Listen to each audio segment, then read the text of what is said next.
हर हर गंगे। जब कुछ बात करनी हो, सोशल मीडिया आज के समय में अच्छा माध्यम है। आज जिस जगह पे हम लोग खड़े हैं, हमारे ठीक पीछे बक्सर का प्रसिद्ध ताड़का नाला, और यह ताड़का नाला का क्षेत्र पूरे शहर को कवर करते हुए और सीधे गंगा जी में प्रवाहित हो रहा है। लगातार इसके लिए वर्षों से हम लोग नगर परिषद तमाम माध्यमों से तमाम जगहों पर हम कहते आ रहे हैं, लेकिन इस पर कोई सुनवाई या कोई कार्य नहीं हो रहा है। पूरे शहर का बहता हुआ कचरा, उसके साथ आया हुआ प्लास्टिक माँ गंगा में आ रहा है।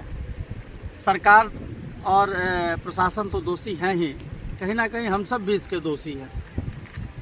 जिस तरह से माँ गंगा को हमने डस्टबिन बनाया है, आप देख रहे हैं, ये पूजा पाठ का अवशेष नहीं, ये घरों का कचरा पड़ा हुआ है।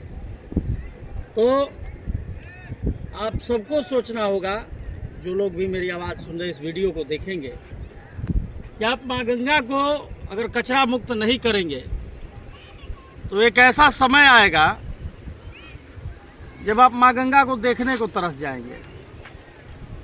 जिस तरह से इस प्लास्टिक युग में प्लास्टिक और कचरों का अंबार पूरे प्रकृति को नुकसान पहुंचा रहा है, और उस प्रकृति के क्षेत्र में माँ गंगा भी प्रकृति की एक अंग है, और उस प्राकृतिक अंग को हम नुकसान पहुंचाने का काम कर रहे हैं। जहां एक तरफ माननीय मुख्यमंत्री जी जल जीवन हरियाली की बात हमारे पूर्व मुख्यमंत्री जी किया करते थे, वर्तमान सरकार भी, वर्तमान मुख्यमंत्री जी भी उस पर अपना अच्छा विचार रखते हैं, सोच रखते हैं। लेकिन मैं नगर परिषद को भी बताना चाहूँगा, नगर परिषद को से पूछना चाहूँगा कि इतने बड़े बजट के बाद भी आखिर ताड़का नाला के माध्यम से आने वाले प्लास्टिक के कचरों को रोकने की क्या योजना बनाई अभी तक नगर परिषद ने, और नहीं बनी तो क्यों नहीं बनी। नमामि गंगे प्रोजेक्ट के माध्यम से जो घाट का स्वरूप है वो बहुत सुंदर हो गया, लेकिन घाट के बगल से ही, इतने सुंदर घाट के बगल से इतना बड़ा कचरे का अंबार जा रहा है माँ गंगा के अंदर। यह हमारे धर्म के लिए, यह हमारे संस्कृति के लिए, यह हमारे विरासत के लिए, यह हमारे प्रकृति के लिए, सबके लिए खतरनाक है।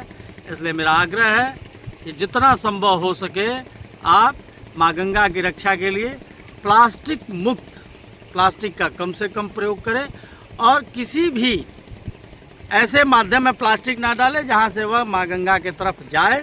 नगर परिषद भी इसका विशेष ध्यान रखे। वंदे मातरम, गंगे मातरम, भारत मातरम।